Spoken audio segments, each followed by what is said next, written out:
आप सभी को जय मसीह की। आज परमेश्वर के वचन में आप सभी का स्वागत है।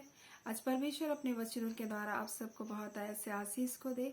जब आप परमेश्वर के वचनों के आशीषों को प्राप्त करते हैं तो इसे औरों तक भी शेयर करें ताकि वे भी परमेश्वर के वचनों के आशीषों को प्राप्त कर सके। आज मेरा विषय है तुझे उस पर प्रभुता करनी होगी। और परमेश्वर का वचन में उत्पत्ति उसका 4 अध्याय में इस प्रकार से कहता है, यदि तू भला करे तो पाप भला ना करे तो पाप द्वार पर छिपा है और उसकी लालसा तेरी ओर होगी और तुझे उस पर प्रभुता करनी होगी।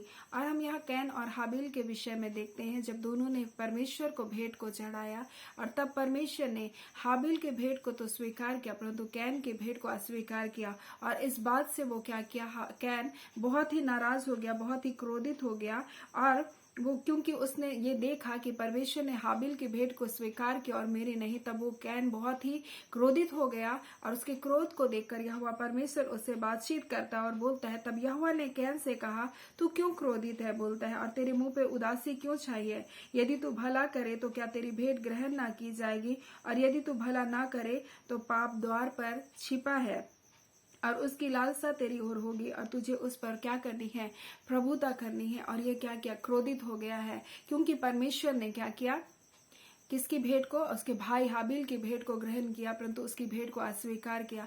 देखिए कितनी अजीब बात है कि नाराज किससे होना चाहिए, परमेश्वर से, क्योंकि परमेश्वर ने उसकी भेंट को अस्वीकार किया परंतु नाराज अपने भाई से है। अपने भाई से क्या कर रहा है, नाराज हो रहा है। परमेश्वर उससे बातचीत कर रहा है और उसको बता रहा है कि उसकी गलती क्या है। और परमेश्वर ये भी बात बोल रहा है कि देख पाप कहाँ है, द्वार पर छिपा हुआ है और तुझे उस पर क्या करना है, प्रभुता करना है। वैसे ही परमेश्वर कहता है, तो बोलता है तुम क्रोध तो करो परंतु तुम्हारा क्रोध सूर्यास्त होने तक क्या हो जाना चाहिए, खत्म हो जाना चाहिए। और लेकिन यहाँ पर जब हम क्रोध को अवसर को देते हैं, जब हम जलन और ईर्ष्या के कारण हमारे जीवन में क्या आता है, क्रोध आता है। और यहाँ पर ये क्या कर रहा है, अपने भाई हाबिल से जलन कर रहा है क्योंकि परमेश्वर ने उसकी भेंट को स्वीकार किया परंतु अब कैन की भेंट को परमेश्वर ने अस्वीकार किया। इसलिए कैन अपने भाई से क्या कर रहा है, जल रहा है। और परमेश्वर उससे कह रहा है कि तू क्यों क्रोधित है, बोल रहा है अगर तू भला करेगा तो क्या परमेश्वर तेरी भेंट को स्वीकार ना करेगा।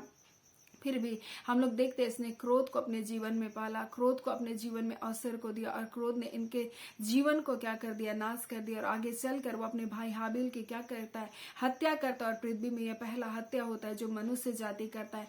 आज परमेश्वर हमसे कहता है क्रोध तो करो परंतु तुम पाप मत करो, बोलता है। और सूर्य अस्त होने तक तुम्हारा क्रोध क्या होना चाहिए, शांत हो जाना चाहिए। यानी परमेश्वर ने एक समय सीमा को हमारे लिए तय किया है क्योंकि ये क्रोध मनुष्य के जीवन को क्या कर सकता है, नाश कर सकता है। इसलिए परमेश्वर का वचन कहता है, याकूब में इस प्रकार से कहता है, मनुष्य का क्रोध परमेश्वर के धर्म का निर्वाह नहीं कर सकता। यानी परमेश्वर कहना चाहता है जहां मनुष्य क्रोध को पालता है वहां परमेश्वर की धार्मिकता रह नहीं सकती। परमेश्वर की धार्मिकता वहां से चली जाती है और जहां धार्मिकता चली गई परमेश्वर का, तो वहां पाप क्या करता है, प्रभुता करता है और पाप अपने कार्य को कराता है। हम लोग साउल और दाऊद के जीवन से हम लोग इस बात को देख सकते हैं। जब परमेश्वर ने दाऊद के द्वारा एक बड़ी विजय को दिया और लोगों ने दाऊद की जब महिमा करने लगा और जब इजरायली वहां के स्त्रियों ने गाना को गाया और स्त्रियां नाचती हुई एक दूसरे के साथ गाती हुई कि साउल ने तो हजारों को मारा परंतु दाऊद ने लाखों को मारा, तब साउल क्या हुआ, अति क्रोधित हो गया, बहुत गुस्सा हो गया। क्यों, ये क्रोध क्यों आता है, ये क्रोध जलन के कारण आता है। जब हम किसी से जलन करते हैं, जब हम देखते हैं दूसरा सफलता को प्राप्त कर रहा है, जब दूसरा आगे बढ़ रहा है और हम जब ईर्ष्या और डाह करते हैं, जब हम जलन को रखते हैं तो हमारे अंदर में क्रोध आता है। और क्रोध क्या करता है, शैतान के लिए दरवाजे को खोल देता है और शैतान क्या करता है, मनुष्य के जीवन में राज्य करता है। और इसलिए परमेश्वर का वचन कहता है तुम क्रोध करने में क्या हो, धीमे हो, बोलता है। लेकिन हम लोग देखते हैं यहाँ पर साउल भी जलन रखता है और दाऊद से गुस्सा हो जाता है, नाराज हो जाता है। क्यों नाराज होता है, दाऊद ने क्या किया, दाऊद ने तो वहां पर इजरायलियों की सेना को एक बड़ी विजय को दिलाया, दाऊद ने तो अपने लोगों को जय को दिलाया। लेकिन यहाँ पर राजा प्रसन्न होने की जगह वो क्या करता है, ईर्ष्या करता है। जब कोई आज ऐसे ही जब ईर्ष्या के कारण, ऐसे ही डाह के कारण आज लोग क्या करें, एक दूसरे से नाराज है और एक दूसरे को क्या करें, नीचा दिखाने में तुले हैं, एक दूसरे को गिराने में तुले हैं। और ऐसा ही साउल भी क्या करता, अति क्रोधित होता है और यह बात उसको बुरी लगती है और वह कहने लगता है उन्होंने दाऊद के लिए तो लाखों परंतु मेरे लिए 1000 ही ठहरा है, इसलिए अब राज्य को छोड़ उसको अब क्या क्या मिलना बाकी है। और उस दिन से साउल दाऊद की ताक में क्या कर गया, लग गया। कि उसको क्या करें, मार डालें। और उसके आगे हम देखते हैं, और दूसरे ही दिन परमेश्वर की ओर से एक दुष्ट आत्मा साउल पर बल के साथ उतरा और वह अपने घर के भीतर नबूवत करने लगा। और दाऊद प्रतिदिन उसके सामने क्या करता था, हाँ, उसके सामने क्या कर रहा है, बाजा को बजाता है। और जब दाऊद बाजा को बजाता है तब वो दुष्ट आत्मा क्या करती थी, उससे निकल जाती थी। और हम लोग देखते हैं जैसे ही वो क्रोध को अवसर दिया, देखते हैं वहां पर परमेश्वर का वचन कहता है दूसरे ही दिन परमेश्वर की ओर से एक दुष्ट आत्मा साउल के जीवन में आ जाती है और वो दाऊद के क्या करना है, घात करने के लिए लग जाता है। वैसे ही आज परमेश्वर हमें बता रहा है कि तुम क्रोध करो परंतु पाप मत करो, क्योंकि अगर तुम क्रोध को तुम अवसर दोगे तो वो तुम पर क्या करेगा, राज्य करेगा। आज हमको क्रोध के ऊपर प्रभुता करना है, ना कि क्रोध को अपने ऊपर प्रभुता करने के लिए देना है। क्योंकि जब हम क्रोध को अपने ऊपर प्रभुता करने देते हैं, ये हमारे जीवन में शैतान के लिए एक दरवाजे को खोल देता है। वो हमारे जीवन को क्या करता है, नाश करता है। इसलिए हमें एक दूसरे की उन्नति का कारण बनना है, एक दूसरे के लिए ऊंचा उठने का कारण बनना, ना कि एक दूसरे को नीचा करने का। यही क्रोध कैन के जीवन का नाश किया, यही क्रोध साउल के जीवन का नाश किया। ये क्रोध हमारे जीवन का क्या करता है, नाश करता है। और शैतान को जब क्रोध को हम अवसर देते हैं, तब हम शैतान के लिए क्या करते हैं, दरवाजे को हम खोल देते हैं। परंतु परमेश्वर का वचन हमें हिदायत दे रहा है कि तू क्रोध के ऊपर प्रभुता कर, क्रोध तुम्हारे ऊपर प्रभुता करने ना पाए। सो परमेश्वर अपने वचनों के द्वारा हम सबको बहुत ऐसे आशीष को दे। आमीन। आइए हम प्रार्थना करेंगे। धन्यवाद देते हैं प्यारे पिता परमेश्वर, प्रभु यीशु के नाम से पिता हम आपके निकटता में आते, आपके हुजूरी में आते हैं। खुदावन परमेश्वर, आज के सुंदर समय के लिए, सुंदर भोर के लिए पिता आपका धन्यवाद देते हैं। खुदावन, आज जो वचन आपने अपने लोगों के लिए रखा प्रभु, आज वही वचन पिता आप अपने बच्चों को दे रहे हैं प्रभु, आपका धन्यवाद देते हैं। खुदावन परमेश्वर, आज हर एक मनुष्य की ये समस्या है खुदावन कि परमेश्वर उसे झट क्रोध आ जाता है खुदा, और क्रोध को प्रभु जब अपने जीवन में रखते प्रभु, उनके जीवन को आज हानि को लेकर आ रहा है, उनके जीवन में बीमारियों को लेकर आ रहा है प्रभु, उनके जीवन में बंधनों को लेकर आ रहा है प्रभु, परंतु इस बात से अनजान है खुदावन हम प्रार्थना करते हैं परमेश्वर, आज प्रभु अपने वचन के अनुसार जो आपने सिखाया प्रभु जी, हाँ पिता परमेश्वर प्रभु जी, तुझे उस पर प्रभुता करनी है प्रभु, क्योंकि जहाँ क्रोध होता है वहां परमेश्वर की धार्मिकता निवास नहीं कर सकती प्रभु। हाँ खुदावन परमेश्वर, ऐसा आप अपने बच्चों को आज बता रहे पिता। आज खुदावन परमेश्वर प्रभु जी, आप पिता अपने वचन में कहते हैं क्रोध और रोष और बैर भाव की बढ़ती को छोड़ दो खुदावन परमेश्वर पिता।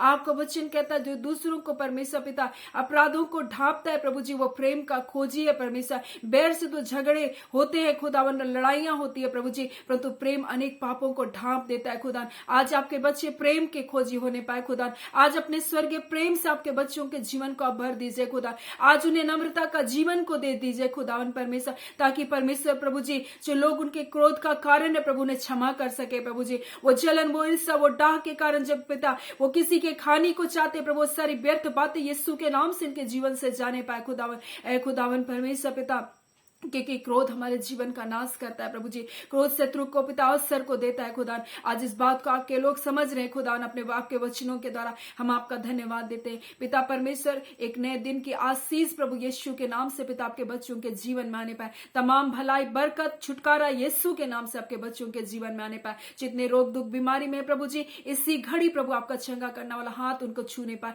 स्पर्श करने पाए प्रभु, उन्हें छूकर चंगा करने पाए पिता। तमाम अंधकार के बंधन के जीवन से टूटने पाए, शत्रु की जितनी युक्ति योजनाएं प्रभु यीशु के नाम से विफल होने पाए। खुदा परमेश्वर पिता, हम आपका धन्यवाद करते। एक नए दिन को आपने हमें दिखाया, अपनी भलाइयों से हमें तृप्त किया, अपनी अद्भुत सुरक्षा में पिता आपने हमें रखा, अपने वचन को प्रभु आपने हमें दिया प्रभु, उत्तम मन्ना को पिता आपने आज के दिन दिया परमेश्वर पिता। हम इसके लिए आपका धन्यवाद देते खुदावन परमेश्वर। निश्चय आज के वचन के द्वारा प्रभु, आज परमेश्वर अपने बच्चों को आप आशीष को दे रहे प्रभु। जितने परमेश्वर पिता कमेंट करते प्रभु, उन पिता जितने प्रार्थना निवेदनों को देते प्रभु, हर एक पर आपकी आशीष यीशु के नाम से आने पाए खुदा। जितने लोग परमेश्वर पिता परमेश्वर निवेदनों को दिए पिता, नाना प्रकार की समस्याओं से होकर जब गुजरे, वो सारी समस्याएं यीशु के नाम से जाने पाए खुदा। आपके अनुग्रह, आपकी दया हर एक के जीवन में आने पाए खुदावन परमेश्वर पिता।